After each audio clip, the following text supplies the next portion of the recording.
been listening to this fascinating podcast called... There are other podcasts. There are. This one is called The Clearing. And full disclosure here, I have not finished all the episodes, but it's really, really interesting because it all begins with a woman called April Belascio. And she basically says she's always thought her dad killed someone. What? As a kid, she and her brothers and sisters were always moving around. They were just one of those families that would just pick up their panties and go, Geordie. Just like Jen. Just pick up their panties and go. Transient. Yes, they were nomadic. And one day in 1980, when April was 11 years old, her father, Edward Wayne Edwards, woke up the whole family in the middle of the night and told them to pack up all their shit because they were getting the hell out of Watertown in Wisconsin and they were going now.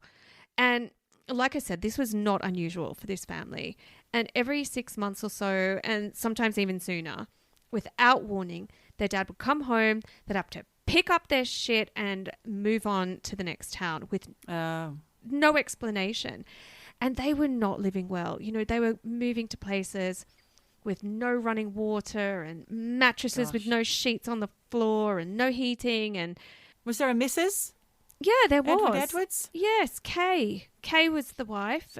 And you've got to feel sorry for these kids because basic needs for them oftentimes were just not being met. But they had no choice. They were just always on the move. And the dad, Ed Edwards, he would say things to them like, they had to move in secret because he was protecting them because people were out there who wanted to hurt him or the family.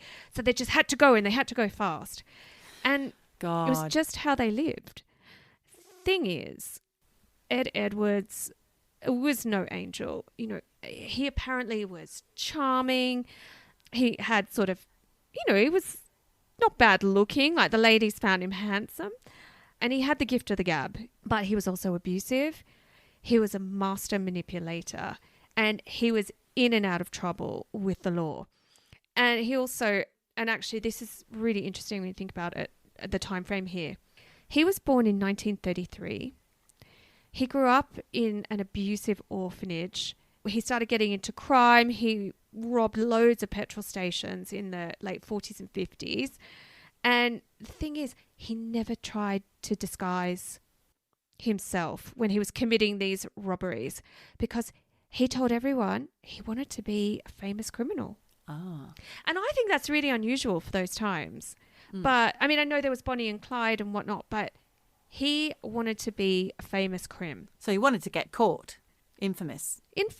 He had told people a career highlight for him would be to get on the FBI's most wanted list. Wow. And you know what? In 1961, he was on the FBI's 10 most wanted list for robbery. Way to go, Eddie Edwards. Oh, mate, seriously, he's a real achiever. Goal achieved. Tick. Yep. And in 1962, he was caught by the police and he was thrown in jail until 1967 when he was released. And then, bizarrely, he became a motivational speaker because he claimed prison reformed him. Okay. Well, that's the idea, isn't it? Yeah. But, that he said, like, when he was in prison, he turned from bad time crook to stand-up citizen. And in fact, in the late 60s and early 70s, when he was often moving to these new towns, he'd arrive, then he'd tell his neighbours and the police, I'm here, I'm a reformed criminal, I just want to be upfront about who I am and who I used to be. And he would ask people to forgive his past. A little bit like Matt Hancock on I'm a Celeb. I just want a bit of forgiveness. People were really appreciative of his upfront manner, and they did. They really did forgive him, and they liked him. Like I said, he was charming, had the gift of the gab. And then, to top it all off, he wrote an autobiography about his life called The Metamorphosis of a Criminal, the true life story of Edwards. And he released that in 1972. Actually, he had a bit of a moment where he was not a celebrity, but he was well known. He was going on game shows and he was being asked to speak at events and things. And as you can imagine, dude was not reformed. No. He was playing everyone. Like I said, gifted talker, gifted charmer. He was playing everyone for a fool. He wasn't a reformed criminal. He was just a criminal. He was obsessed with murders. He cut out newspaper clips of local cases from whatever town that they were in. He would sit the whole family down in front of the telly to watch news reports of murders. Oh. I mean, literally, he'd gather the Fun kids for round. all the family. God. Just circling back to April, who's Ed's daughter. Okay. She always had a feeling her dad was dodgy. Always.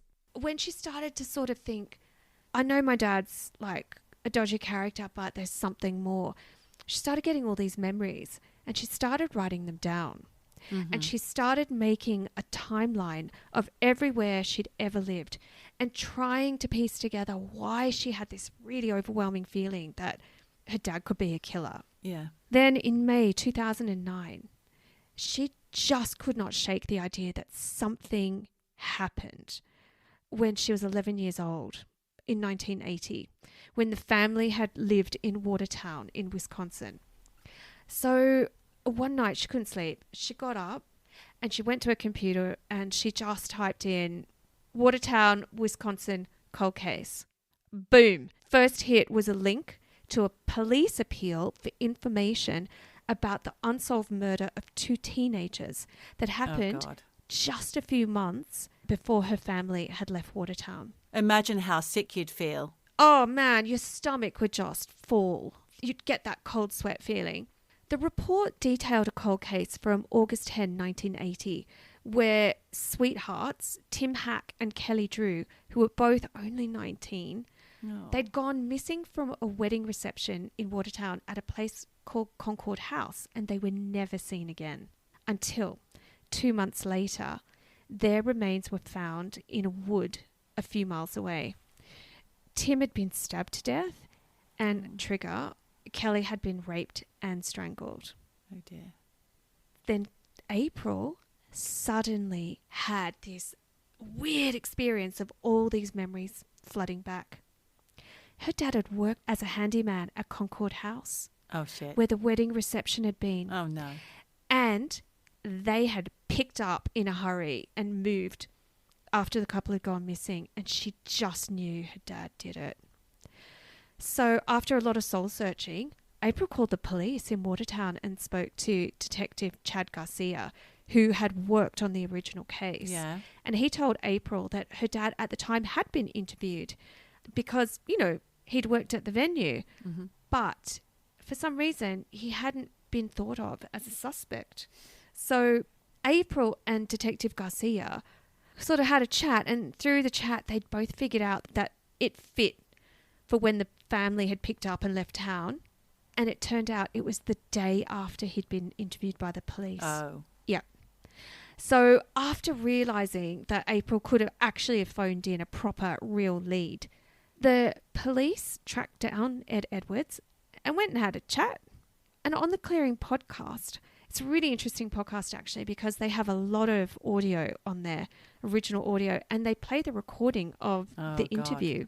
Okay. And Ed Edwards is there. He's just deny. Nope, don't know anything. The thing is, they have a warrant to get a sample of his DNA because a sample of the DNA's killer was on Tim Hack's shirt. Oh. But Ed Edwards doesn't know this. So they just say to him, oh, hey, a bit of a routine thing. Mm-hmm. We just want to rule you out of the investigation. So can you just give us a cheek swab? It's interesting, isn't it, Michelle? Because the police do tend to hold a lot of things back that we don't get to hear about. And it's for the good of the investigation. Exactly. They're saying, give us your cheek swab. He won't do it. Oh. And you hear in the background, this poor, long-suffering white Kay, she's in the background saying, if you've got nothing to hide, just do it. Just give it to them. So she doesn't believe that he's a killer? No. And the thing is, he won't.